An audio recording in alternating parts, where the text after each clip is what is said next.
Khamzat. Oh, Khamzat? Khamzat Chimaev. Okay. Colby Covington calls him cum shot. It's very rude. Remember? Doesn't say that, yo. He calls him what? He calls him cum shot. And Adesanya, he said that too on the show. He has some issues that he looks like a nice guy, but he's kind of psychopathic. No, he's a full psychopath. Full psychopath. So this guy was killing himself to get to 70. At 85, he's the man. He gets a title shot. You have to. If you beat Whitaker, the #3 contender in the world. Not just that, but he ran through him and he strangled him in the first round. He's got the grip of death. I think he might have broke his jaw. That guy's scary.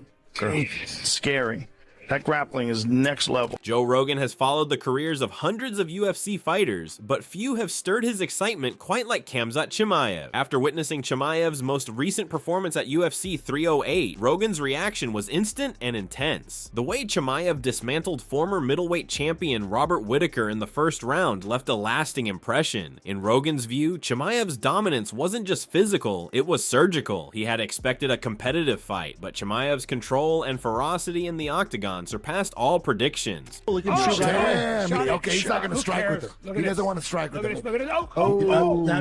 Damn, he's got his back already. Almost. He's out. Let's go. Let's go. Oh, back, bro. Just when you escape Khabib, he doesn't give up and reset. He just takes you down from that position. Lose that little victory that you had. And then that frustrates you. And it's also tiring. If he gets under the chin, it's a real problem because he's got the grip of death. It's like, you know. Oh, look at that. It's on the chin. He's tapping. He tapped already? Oh, my That was God. weird. That was weird. God. That was weird. The first round stuff. It wasn't even around his neck. Hey, here's the thing. You probably give him the title shot, yeah? You finish Whitaker in the first round, you give him the title shot. He does it to everybody. Everybody he gets a hold of, he just ragdolls. And Robert Whitaker, like seeing him breaking Robert Whitaker's jaw just by squeezing across his face. Because this was like Chimaev got the blade of his forearm across the jaw, and it was like just crushing those teeth, and it goes into his mouth. You saw the photo? Yeah. What it looks like? Yeah, man. You know the damage that you had done there? Yeah, before I come in here, they showed it to me, but I felt something was wrong with his chin when I push it, so, but feels bad for that, so it didn't mean to break somebody's chin, but it's my work, you know, make somebody pain and make me happy and my family. When I push it, when I felt some clicks. Rogan was especially taken aback by Chimaev's grappling. In that short bout, Chimaev executed a choke that didn't just end the fight, it left Whitaker's teeth shattered. To Rogan, it was a reminder of just how dangerous Chimaev is when he closes the distance. This wasn't the typical grinded out grappling. This was a suffocating style that overwhelmed even a former world champion. Rogan, who has seen it all, made it clear. Chimaev deserved a title shot. There were no hesitations or caveats in his analysis. First round. Says that Robert only landed 2 strikes. Wow. That's crazy. I don't even know what he hit him with. Yeah. Might have hit him with a leg kick. I don't remember. I just remember Khamzat shooting. 2 leg kicks. Yeah, there it is. 2 leg kicks. So Khamzat just shot in on him and just started beating the fuck out of him. When Robert got up once, Khamzat dove on him again and had him down again in a second. So it's demoralizing. Yeah. Reminded me of Khabib as well, where like you get up, you get straight back down, and then you just run out of energy, right? Maybe even more intense, because maybe even more dominant. You know, like to do that to Whitaker, like that, a guy who's a world champion. Like even the Conor fight, it took a while before he was just beating Conor's. Like the beginning of the fight is more competitive. Like this was just a overwhelming victory. What stood out even more was the context. Chimaev had been battling weight cut issues at welterweight, which forced his move to the middleweight division. According to Rogan, that decision unlocked another level in Chimaev. No longer drained, he looked sharp, explosive, and focused. It wasn't just a physical transformation, it seemed to sharpen his mental approach as well. Rogan emphasized that at 185 pounds, Chimaev was no longer just a contender, he was the man. Gilbert Burns fight, he won, but he was close. It was very close. I think it's at 170. I don't think he's the same guy at 170. I also think Gilbert is tough as fuck. I mean, it was a war. He dropped Chimaev. He cracked him with the right hand. But Chimaev, even when he got dropped, he dove in and took him down. Like, he's fucking good, man. He's good. What he did to Whitaker was just nobody thought that was going to happen. That was crazy. That was scary. Chimaev's rise didn't start with Whitaker, though. He first exploded onto the scene with an almost unreal level of domination. 3 fights in 2 months, barely taking damage, and finishing each opponent with ease. But as fast as the wins came, so did the questions. Critics began pointing out that Chimaev hadn't yet faced truly elite competition. Names like Li Jingliang and Kevin Holland, while respected, weren't the gold standard. The matchup with Gilbert Burns at UFC 273 was the first time Chimaev was pushed, and it was a war. Burns didn't fold. He came to fight and landed significant shots, pushing Chimaev to the edge. It was a split decision win for Chimaev, and while it preserved his unbeaten record, it introduced uncertainty. But that dude, Khamzat, is the truth, because he got hit with bombs. He got his head spun around backwards. He got dropped here and immediately dives in and grabs a hold of him and takes it down. I mean, he was on Queer Street right there. It was a war. It was a war. The first fight that he was ever really tested inside the octagon. The other fights that he's had 4 wins. He's been hit twice, and that's not shit. We know a lot about Khamzat. We know that, first of all, we know that style, that seek and destroy, throw yourself into the fire style, it needs a little tweaking. Yeah. If you're going to fight Usman. It needs a little tweaking. Guys, yeah, you're not going to just steamroll everybody, because he went through 4 fights in the UFC and was only hit twice. I mean, of course the guy's confident. Yeah, of incredible. Yeah, incredible. Yeah, Incredible. he said his right hand breaks mountains. I'm not arguing with him. No, that's pretty confident. It's I very was confident. I was like, damn, I love that line. Well, when he fought Gerald Mearshart and knocked him out with 1 punch, it was like, oh my God. Some fans and analysts began to wonder if Chimaev's aura of invincibility was built more on matchmaking than merit. For fighters like Jorge Masvidal, that fight confirmed what he had already suspected, that Chimaev was being overhyped. In his view, the UFC and media had rushed to crown a future champion without him proving it against the very best. What about that lad Khamzat Chimaev? Is he beatable? Well, I don't think for him. He hasn't fought anybody. He's got a while to go. He's got to go fight some guys first. They're talking big about Khamzat. They talk big about everybody. They think they get money from. Yeah, They know that he could bring in those Arabic countries that got a lot of money, but as far as him having fought and beaten guys, I haven't seen one guy yet that he's beaten, and I'm like, okay, he beat up somebody good. Like 8.5 pounds, get the out of here. You're still talking about nobody wants to fight you, and this go make weight before you talk about fighting, bro. That's the first thing, you know. Don't do steroids and make the weight that you agreed upon as a man. You're gonna miss by 8 pounds and think it's all cool and be calling people out. Get the out. And then I saw him do a comment that he was calling out Pereira, like, who the are you? This is the world champion. Yeah, you don't even have a win over a top 15 guy. Get the out of here at 185. Go like the rest of us. Put your hard hat on. Put your mouthpiece on. Get to work. That's the new age shit, bro. Everybody's got an Instagram now. Everybody's got an opinion now. And everybody just wants to talk, man. Go out there and put in the work. You can't miss weight by 8.5 pounds and call for title shots. Get the out of here. The out of here with this new shit. This new style of promoting and fighting. Go fight and then talk. You know what I'm saying? These so man. And look, the guy that he got a split decision win over, I'm about to go bury that dude, bro. But for others, including Daniel Cormier, the Burns fight had the opposite effect. Cormier believed that surviving and winning a war showed Chimaev's heart and depth. According to him, championship material isn't about perfect performances. It's about grit and the ability to adapt. In that light, Chimaev had passed a crucial test. He proved he could stay composed even when hurt, make adjustments mid-fight, and push through adversity. That's the difference between me and you, brother.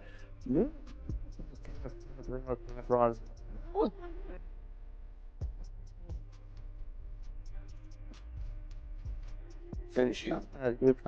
I'd finish you.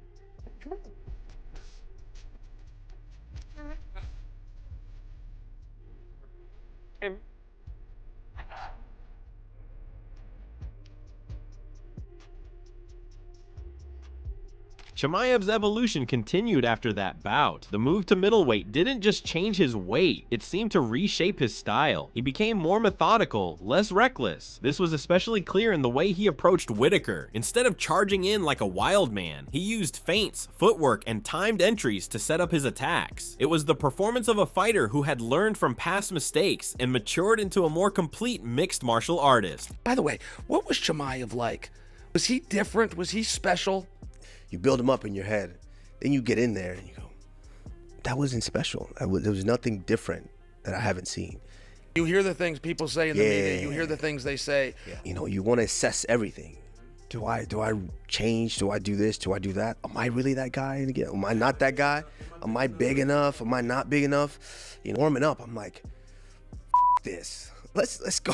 Let's go make it happen. And we get out there, and right away he takes a shot, and I'm just like, oh shit.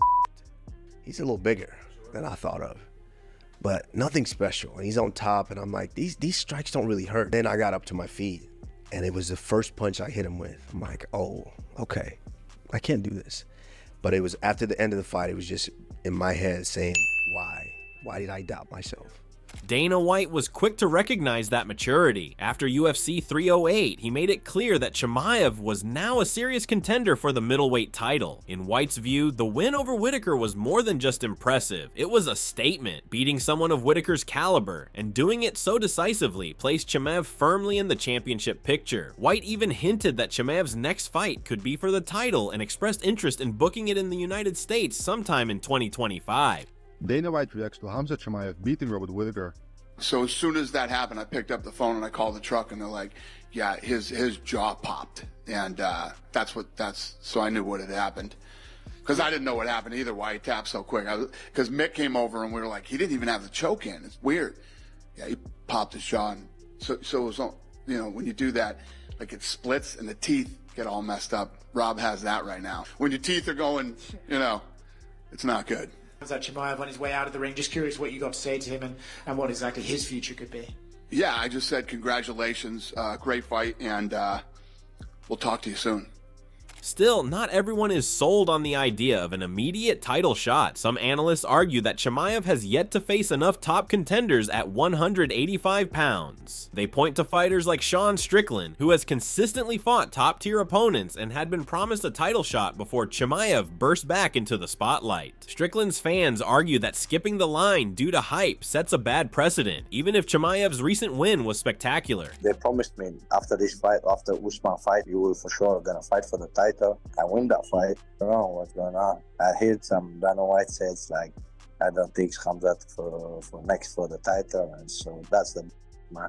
If you promised me something, you have to answer for your words, man. So I am the guy who I always answer for my words, you know. So I don't care if it's some president or somebody like king, and if you give me a word, he has to answer for that. So I go up there, when I give the word, you have to answer, and if you're gonna die, try to answer that word. So I will be happy to answer for my word than being killed now. Maybe in USA it's like different mentality. I will be surprised if that happens, if somebody fight next, not me. I didn't talk with Dana, and I don't know what they think he was better than me, and he went down with this game. He's opened this game as well. So. Others take a more balanced approach. They acknowledge Chimaev's potential, but urge caution. One great win doesn't erase all previous concerns. There's also the matter of consistency. Chimaev has struggled with injuries and health issues, including rumored complications after past weight cuts and extended periods of inactivity. For a fighter to truly hold championship status, he must be reliable, not just in performance, but in availability. Khamzat's big now. What if he misses weight at 185? Oh, Dana's gonna kill him. Imagine he missed 170 by 8 pounds. But in his defense, I think part of that problem was that they did that in New York, and there's commissions that are much more sensitive to like fighters cutting weight, and like they want to intervene and stop fighters when they're like really weak. And then there's places like Vegas, like, la, la, la, la, la, la, not listening. Like, they're not going and visiting dudes while they're cutting weight and making sure they're okay. Just let him show up 10 in the morning, and if he's 8 pounds lighter than he is when he looks like death, then he makes it. That's it, because a lot of those guys can make weight. Even so, the numbers don't lie. Chimaev remains undefeated. He has multiple finishes, a sky-high takedown success rate, and an incredibly low number of significant strikes absorbed. Statistically, he stands out, but beyond the numbers, there's an aura. Chimaev doesn't just win, he intimidates. Opponents know what's coming, but stopping it is another story. That psychological edge, combined with elite skills, makes him a dangerous opponent for anyone in the division. Khamzat fighting against against Dricus. Who do you think he wins? I think Hamza is gonna win because I don't see anyone preparing properly for Hamza. They are bringing wrestlers to train them to defend takedowns and all that, but Hamza doesn't do the normal stuff. Hamza doesn't do wrestling. He does MMA wrestling. It's different. You need to understand his system, what he wants next. You need to understand this first, and then you start to prepare for him. And I think Hamza's gonna win for me. Michael Venom Page also gave Chimaev credit for his recent transformation. He pointed out that Chimaev wasn't just relying on raw aggression anymore. The fighter who walked through opponents had now become someone who thought his way through fights, who made reads, and who executed game plans with precision. In Page's eyes, that shift was what elevated Chimaev from prospect to potential champion. The one and only MVP, Owen, you already know, and this is Technique Tuesday, but this time I got a special guest, the Wolf, the Beast, Khamzat Chimaev. So, brother, what is your favorite technique when you're in the cage? Let the people know. Smash, bro. Smash. The fan response has remained passionate, too. Chimaev continues to be one of the most talked about fighters on social media, with each fight announcement generating immediate buzz. He has supporters who view him as the next great champion, and detractors who believe the UFC is rushing him into the spotlight. Both sides agree on one thing: he's must-watch television. I think Khamzat's an incredible fighter, but you're fighting in the top 5 of the UFC. Everybody's incredible fighters.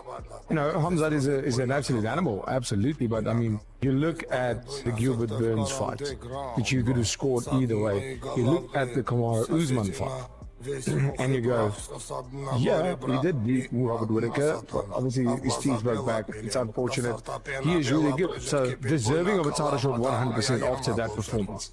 As the debate rages on, the UFC's next move will be telling. If Chimaev is booked for a title fight against Dricus du Plessis, it will validate the belief that he has done enough to earn the shot. If he's matched against someone like Sean Strickland or Jared Cannonier instead, it may signal that the UFC wants one more test before giving him the opportunity. Either scenario would draw massive interest. There's some rumors. There was rumors that it was going to be Khamzat DDP. Turns out that doesn't look like it's true. There's now rumors it's going to be Ilia Topuria versus Islam. Is that a... Well, we all know that fight's happening. The Duplessis versus Khamzat fight. It's happening. It's just not happening in an international fight. Like, that fight's done. Just not happening now. And Ilia Islam? What's that? Ilia versus Islam? We'll see. We'll see how it plays out. Khamzat Chimaev stands at that crossroads now. With each fight, he silences some critics and fuels others. Whether he becomes champion in 2025 or hits new obstacles along the way, his journey remains one of the most compelling stories in modern MMA. So what are your thoughts about this? Do let us know in the comment section below. If you enjoyed this video, make sure to subscribe and check out some of our other videos on the screen right now.